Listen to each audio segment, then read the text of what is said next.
Friends, welcome to yet another delicious episode of आपके अपने स्वाद की रसोई में, जहां हमारी कुकिंग एक्सपर्ट दिखाती हैं कुछ नई क्रिएटिविटी, प्रेजेंट करती हैं आपके सामने एक से बढ़कर एक नई रेसिपीज। वहीं पुराने इंग्रेडिएंट्स, लेकिन टेस्ट होता है कुछ नया। तो चलिए इसी सफर की आज फिर से शुरुआत करते हैं। पहुंचते हमारी एक और कुकिंग एक्सपर्ट के पास, जानते हैं उनसे उनके बारे में और इन दी एंड उनकी बेस्ट रेसिपीज के बारे में, जो आज फिर से आपको सीखने का मौका मिलेगा। मिलते हैं उनसे सिर्फ आपके अपने स्वाद की रसोई में। तो फ्रेंड्स, एक नई कुकिंग एक्सपर्ट जिनके साथ आप फिर से कुछ दो नई रेसिपीज सीखने वाले हैं, वो आज हमारे साथ है इस वक्त। कोमल जी, सबसे पहले आपका बहुत बहुत स्वागत है। थैंक यू शिल्पा जी। और थैंक यू वेरी मच, कितने प्यार से आपने बुलाया और कुछ नई रेसिपीज आज हम आपसे सीखेंगे, बहुत सारी बातें आपसे करेंगे और मुझे उम्मीद है कि ये एपिसोड काफी एंटरटेनिंग भरा होगा और आपके लिए भी एक बेहद अच्छा एक्सपीरियंस होगा। तो सबसे पहले रेसिपीज हम जानेंगे, लेकिन उसके पहले भी आप अपने बारे में कुछ हमें और हमारे दर्शकों को बताइए, क्या करती हैं आप? जी, मैं अभी हाउसवाइफ हूँ। मेरा नाम कोमल शर्मा है। मैं हाउसवाइफ हूँ। मैं पहले जॉब करती थी शादी के पहले, बट आफ्टर मैरिज मैंने जॉब छोड़ दी।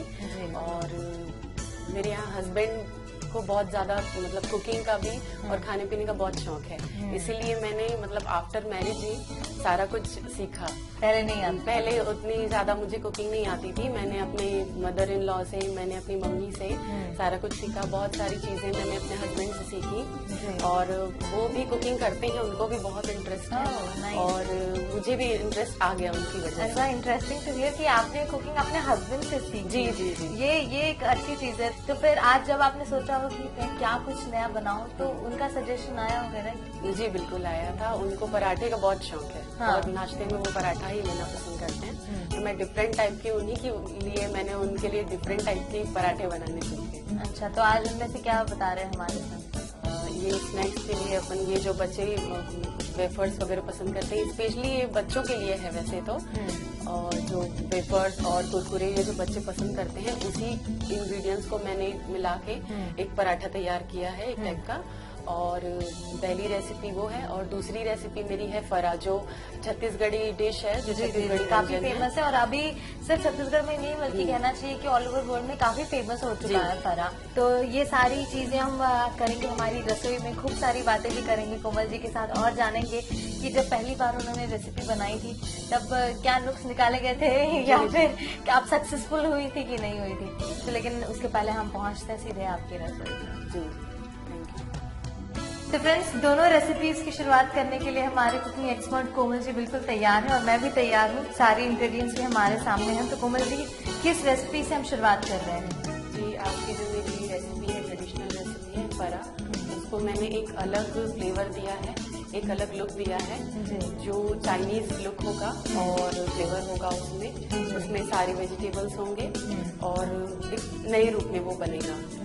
और इनफैक्ट कोशिश हमेशा हर बार हमें करनी चाहिए कि जो ट्रेडिशनल रेसिपीज है या जो हम घर में अक्सर एक रेगुलर रूटीन बना रहे हैं, उसमें कुछ चेंज लेकर आए। तो इस रेसिपी में कौन कौन सी नई सामग्री कहनी चाहिए जो आपने ऐड करने की आज कोशिश की है और कुछ नया क्रिएट करने की कोशिश की है, बताइए। बारीक कटी हुई हरी मिर्च चाहिए बारीक कटी हुई, शिमला मिर्ची बारीक कटी हुई, प्याज लगेगा बारीक कटा हुआ, घिसी हुई गाजर चाहिए मुझे और बारीक कटी हुई पत्ता गोभी जी, स्वाद अनुसार नमक रहेगा और लहसुन है बारीक कटा हुआ, चावल का आटा चाहिए, रात का भीगा हुआ चावल पका हुआ, पर धनिया पिसा हुआ जी, और चिली फ्लेक्स चाहिए, जीरा और तलने के लिए तेल। मतलब ये बेसिक जो इंग्रेडिएंट्स हैं वो हमें लगेंगे। ज्यादा से ज्यादा वेजिटेबल्स सीजन के अकॉर्डिंग, जिस सीजन में जो वेजिटेबल्स अवेलेबल है वो आप इंक्लूड कीजिए, क्योंकि फरा जब हम बनाते हैं, जैसे एक बेसिक प्रोसेस होता है, हम बाती की तरह उसे बनाते हैं। तो जैसे मेरे दिमाग में क्वेश्चन राइज हो रहा है, तो क्योंकि वेजिटेबल्स हल्की हल्की खड़ी है जी, तो जब उसे शेप में देंगे तो ये बिखरेगा नहीं? नहीं, बिल्कुल नहीं बिखरेगा जी। ये क्या है, पके हुए चावल जो है वो सॉफ्ट रहता है, उसके साथ हम बाइंड करेंगे तो ये बिल्कुल नहीं बिखरेगा। मतलब अलग से बाइंडर हमें नहीं डालना पड़ेगा, सिर्फ जो चावल का आटा है और जो पके चावल वही काम करेंगे बाइंडर, वही उसी से। चलिए तो शुरू करें प्रोसेस। क्या करेंगे सबसे पहले? सबसे पहले एक बोल ले लेंगे, इसमें हमने डाली हरी मिर्च, फिर उसके बाद मैंने इसमें डाला प्याज, फिर शिमला मिर्च जी, सब बराबर मात्रा में रहेगा? जी सब बराबर, घिसी हुई गाजर, बारीक कटी हुई पत्ता गोभी, जी। बारीक कटी हुई फूल गोभी डालेंगे।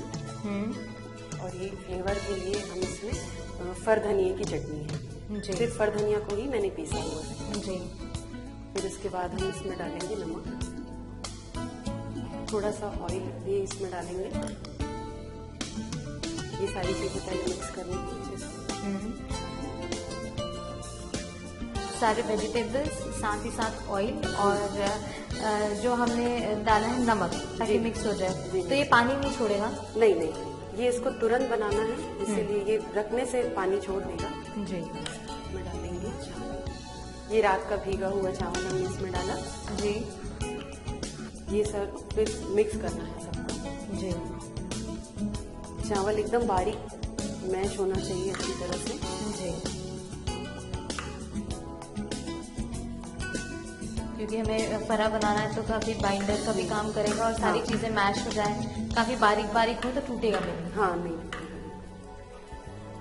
अब हम इसमें डालेंगे चावल का आटा और अच्छी तरह से मिला लेंगे।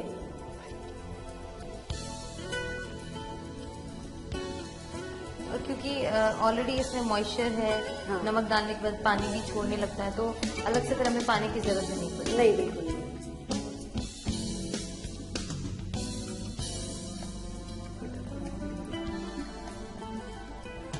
जैसा कि देखा आपने, मैंने सारे इंग्रेडिएंट्स डाल दिए हैं। आपके घर पे जो जो भी पसंद है जिसको, तो वो सारी उनके पसंद के अनुसार सब्जियां आप डाल सकते हैं। और ये फिर उसके बाद हमने ये सारा मिक्स कर लिया है, सारी वेजिटेबल्स डाल के। और फिर उसके बाद हाथ में हम ऑयल लगा के इसको फरा का धीरे धीरे एक बाती के रूप में शेप देते जाएंगे। जी।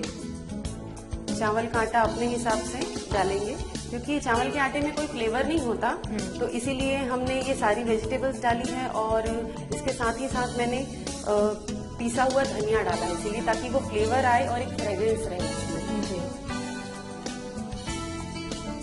इसके बाद क्या करना होगा हमें? जी, मैंने पहले से ये गंज रखा हुआ है पानी डाल के स्टीम के लिए। इसके बाद हम इसको स्टीम करेंगे। ये फरा मेरी रेडी हो गई है, इसकी बाती मैंने बना ली है। और ये पहले से ही मैंने पानी चढ़ाया हुआ था स्टीम के लिए, और इसमें मैंने ऑयल लगा लिया है ताकि ये चिपके ना। अब ये हम धीरे धीरे डालते जाएंगे।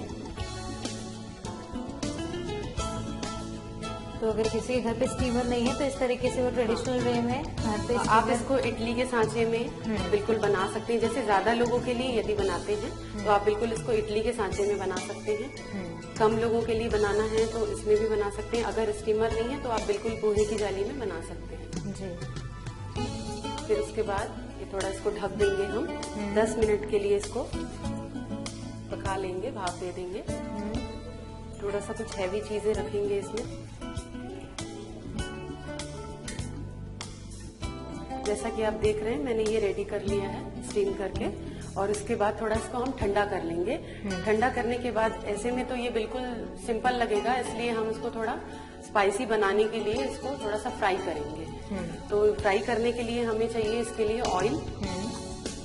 हम कढ़ाई में ऑयल डालेंगे थोड़ा। तेल गर्म होने के बाद हम इसमें डालेंगे जीरा, बारीक कटा हुआ लहसुन डालेंगे, थोड़ा सा चला लेंगे, थोड़ा सुनहरा भूनना चाहिए लहसुन, थोड़ी सी चिली फ्लेक्स डालेंगे। आंच कम करके ये हम फरा जो हमने तैयार किया है ये डालेंगे। जी। जैसे क्या है कि जो हमारा स्टीम करने के बाद जो बचा हुआ कच्चापन है वो फ्राई करने से दूर हो जाए। जी बिल्कुल।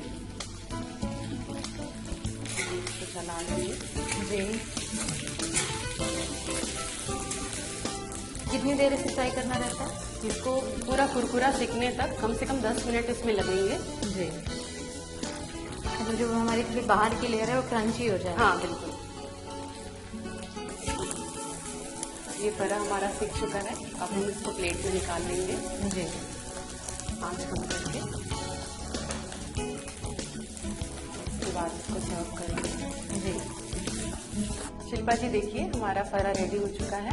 जो डिफरेंट तरीके से मैंने इसको तैयार किया है, जी। ये बिल्कुल क्रिस्पी है। जी। आप नॉर्मल फरा देखेंगे वो उससे ज्यादा क्रिस्पी है, क्योंकि इसमें सारी वेजिटेबल्स डली हुई हैं। और ये ट्रेडिशनल जो चटनी है हमारी, टमाटर की चटनी, इसके साथ आप इसको सर्व कर सकते हैं। और ये मैं बिल्कुल आपको टेस्ट करने के लिए देती हूँ। अमूमन जो हम लोग देखते हैं कि कई बार होता है कि जैसे घरों पे हम सिंपल फरा, जब हमारे यहाँ चावल बच जाता है तो हम सोचते हैं कि बनाए, लेकिन सारे वेजिटेबल्स के साथ एक आपने नया आइडिया दे दिया कि अगर वेजिटेबल्स भी बची हुई हैं और अगर नाश्ते में कुछ नया तैयार करना है तो ये बेस्ट है। हाँ जी, बिल्कुल।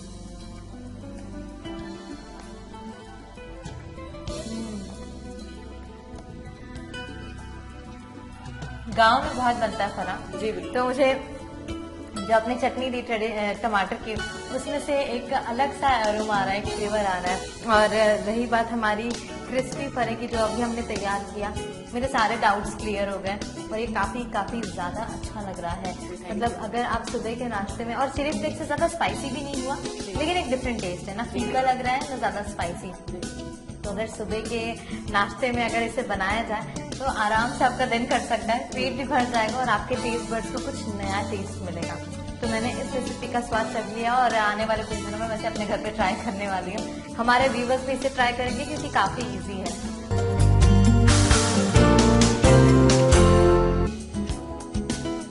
वेजिटेबल फरा बनाने के लिए हमें चाहिए बारीक कटे प्याज, किसा हुआ गाजर, बारीक कटी पत्ता गोभी, बारीक कटी शिमला मिर्च, बारीक कटी फूल गोभी, बारीक कटे लहसुन, बारीक कटी हरी मिर्च, चिली फ्लेक्स और जीरा, नमक, चावल का आटा, भीगे और पके हुए चावल, टमाटर की चटनी और तेल। सबसे पहले बारीक कटी हरी मिर्च लें, उसमें बारीक कटे प्याज डालें, बारीक कटी शिमला मिर्च और किसा हुआ गाजर डालें, बारीक कटी पत्ता गोभी, फूल गोभी, फल धनिया की चटनी डालें, नमक और 1 चम्मच तेल डालकर मिलाएं, भीगे पके चावल डालकर मैश करें और चावल का आटा डालकर मिलाएं। हाथ में तेल लगाकर मिश्रण को फरे का आकार दें, पॉट को ग्रीस करें और 10 से 15 मिनट तक फरे को स्टीम दें। फरे को फ्राई करने के लिए पैन में तेल गरम कर जीरा डालें, बारीक कटे लहसुन और चिली फ्लेक्स डालें, स्टीम दिए फरे को डालकर फ्राई करें। तैयार फरे को गार्निश कर टमाटर की चटनी के साथ सर्व